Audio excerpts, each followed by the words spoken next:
7 bagay sa buhay na importanteng malaman mo. Una, past is past. Hindi mo na kayang palitan ang nakaraan. Masaya man yan o malungkot o kaya masakit, hindi mo na kayang palitan yan. Ang kaya mong palitan at kaya mong baguhin ang future mo, ang kinabukasan. Payo ko, kapag kasama mo ang kabutihan at katotohanan, magiging kakampi mo yan at malakas na sandata kapag naapi. Pangalawa, walang halaga ang opinyon ng iba. Ang mga sinasabi nila ay walang kwenta.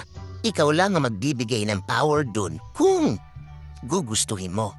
At kapag ginusto mo, may kasama yang responsibilidad. Malalim, sana na-gets mo. Pangatlo, bawat pinagdadaanan ng bawat tao ay iba. Wala ka o ako o tayong lahat na karapatan para i-judge ang isang tao. Maaaring meron siyang pinagdadaanan na hindi mo alam, kaya siya may nagawang ganyan na naging problema mo. Malay mo, pagkakataon na rin na makakilala ng bagong kaibigan. Pang-apat, huwag OA sa pag-iisip. Ito na yata ang pinakakalaban natin sa paghawak ng problema. Nag-uumpisa pa lang ang maliit na problema pero naiisip mo na ang grabing pwedeng mangyari. Again, wala pa nga, panik ka na.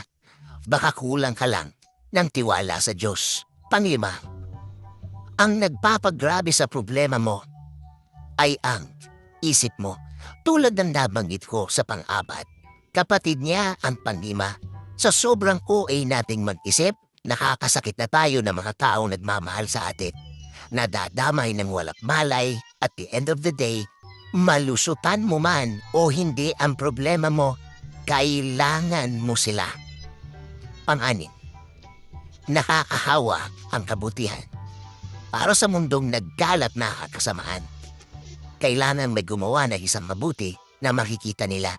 Hindi man nila gayahin, mas magandang naiisip na rin nilang tumigil at gumawa na lang ng mabuti dahil ang kabutihan ay natural sa isang tao. Pang-7, tandaan, may pag-asa palaging hatid ang bukas. Importante na alam mo ito at kasama ito palagi sa plano mo. Sa bawat kinaharap mo, matinding problema man na bago o dati, laging may hatid na pag-asa ang kinabukasan. Laging humingi ng guidance sa Diyos kung ano ang dapat gawin sa bawat pagkakataon dahil siya lang ang nakakaalam ng tamang gawin at magbibigay ng tamang tulong sa atin. Sabi nga sa Romans 8:28, alam na natin sa lahat ng bagay, gumagawa ang Diyos para sa ikabubuti ng mga umiibig sa Kanya na Kanyang tinawag ayon sa Kanyang layunin.